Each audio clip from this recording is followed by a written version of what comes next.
Absolutely. Once you go to add in a post, edit,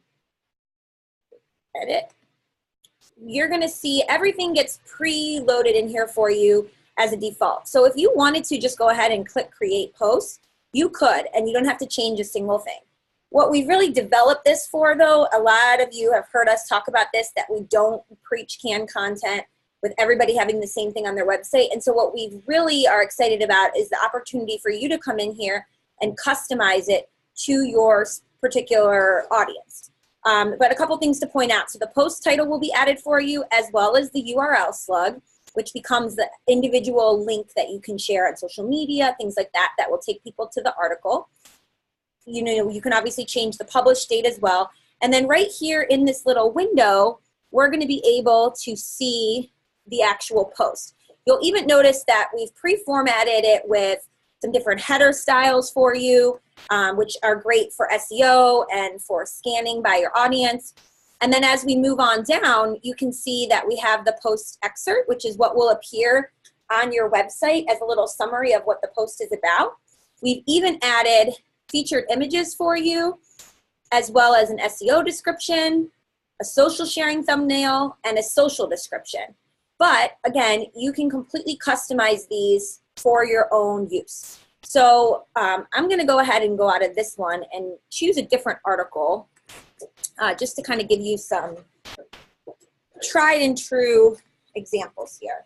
So let's say I'm a financial advisor in Columbus, Ohio, and I want to have a post about the housing market and how much you need to buy a house, because I'm really focusing on younger millennials as a new demographic I'm trying to build up in my practice. So we have this article, how much do you need to buy a house? Of course, again, we can use it as is, but I'm going to show you a couple simple tricks that you can do to edit it to make it, number one, much more relevant for your particular audience, but two, really help your website come up further in the search results.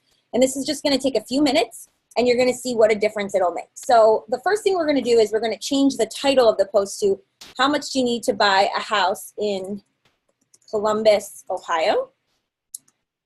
And whatever keywords you have in this title are very, very important, and they also end up appearing down here in the URL slug.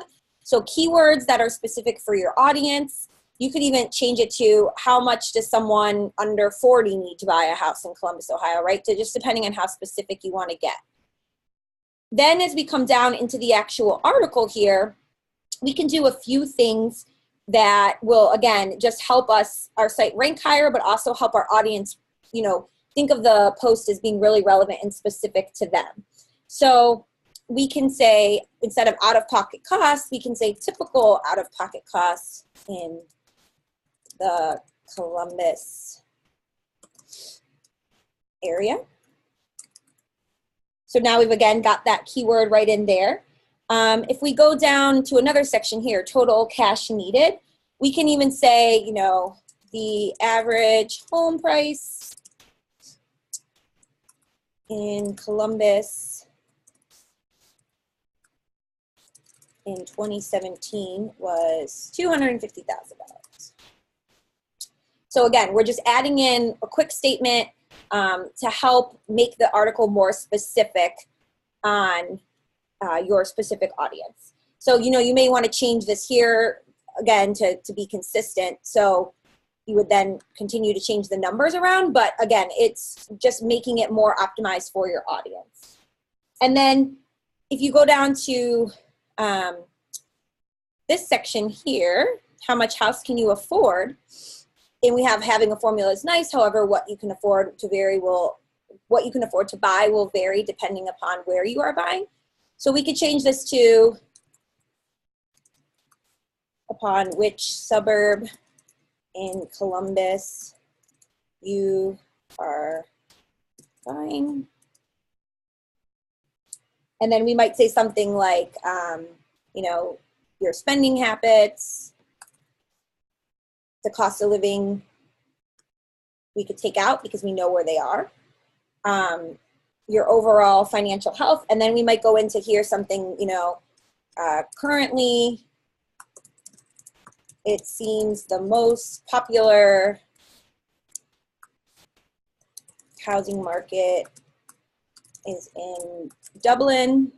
So for instance, and then dot, dot, dot, you know, add a sentence or two about how in that instance, you know, you're going to expect to pay more. So all you're doing is adding a sentence or two here or there to make the article your own, and adding in those keywords and phrases in a couple of what we call our H1s or H2s, these headers here, which is also going to, you know, number one, make people realize very quickly that this article is specific to you and the area in which you work. And number two, help the search engine affiliate this blog post with people who are looking for articles like this in the Columbus area. The only other thing that I would suggest doing is down in the SEO description, adding in a, you know, another quick sentence to put that Columbus keyword in there. So, you know, the average home in Columbus, Ohio is now $250,000. So when somebody goes to Google and they do a search, if your article comes up in the listing, they're going to see this underneath the link. And this will really be helping them realize that the article is very specific to the area in which they're searching. So that's it.